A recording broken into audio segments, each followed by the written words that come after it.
Their obsession is to transform the rest of the world into carbon copies of themselves. And in order to further this process of transformation of mankind into carbon copies of themselves, they bring to the world something called globalization. That the whole world becomes connected. The whole world becomes interconnected. And as the world becomes interconnected, television is used as the master instrument for brainwashing the rest of mankind and causing mankind to become copycats of the West.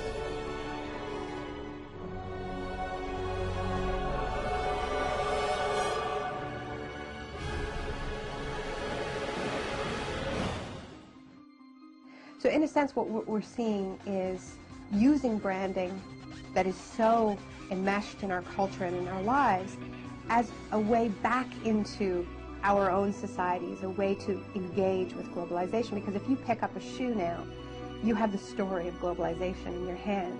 You have leather that was maybe produced in Argentina, shipped to the Philippines, produced by a Korean subcontractor that went through a Hong Kong broker that was dealing with a company in Oregon.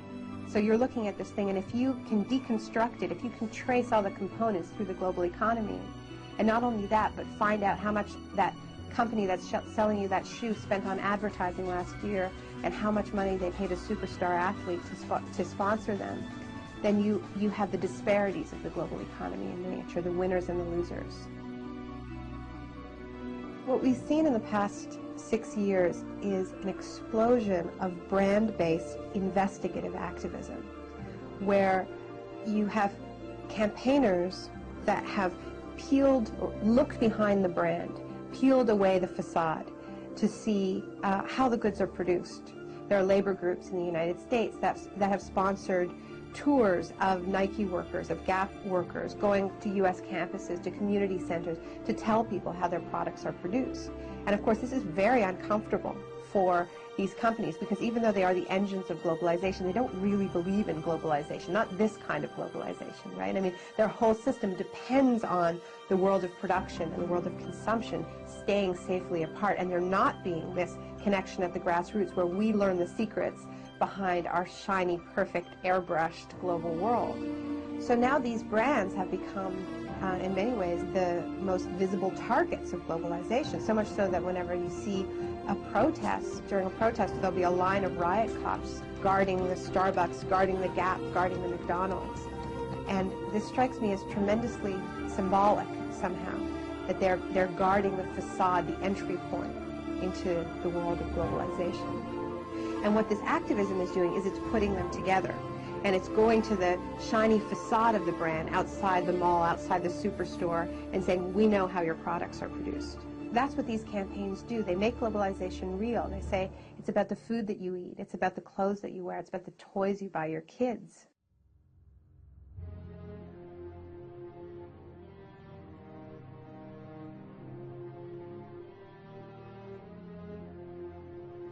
Globalization is a system that ties in industries from around the world to be working for the same business interests.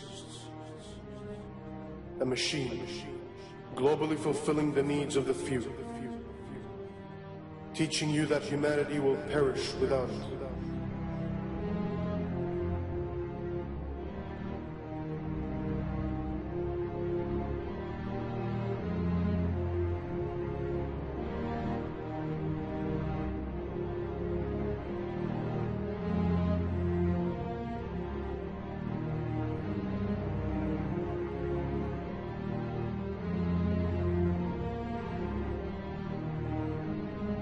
In a globalized world, corporations become living, breathing persons, a modern-day slave master.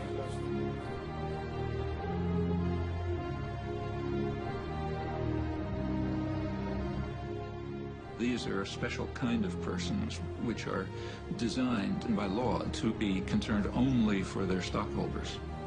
and not say what are sometimes called their stakeholders, like the community or the workforce or whatever.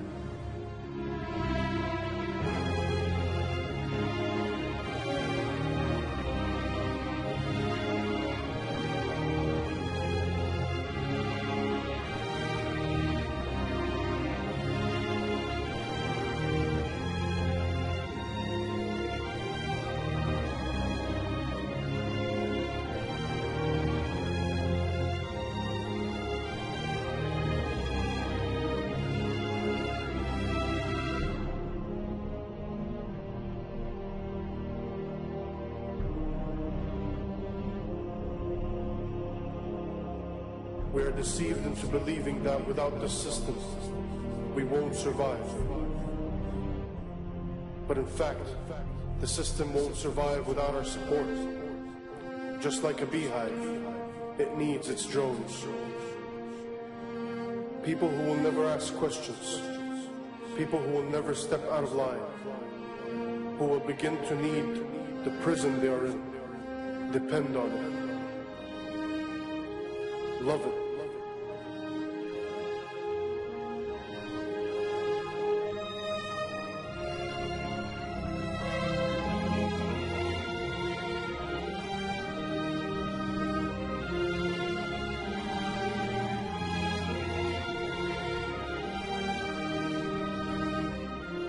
Have we lost our humanity? Have we become the gears of the machine? A machine which only survives by feasting on us, guzzling us up, digesting us, only to excrete out its capital.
The mistake that a lot of people make when they think about corporations is they think, corporations are like us.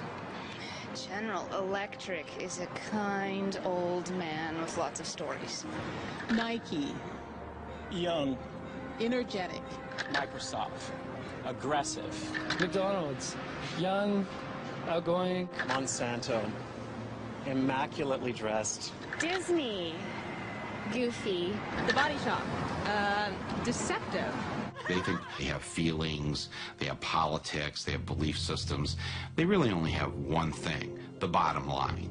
How to make as much money as they can in any given quarter. That's it. Of course they make a profit, and it's a good thing.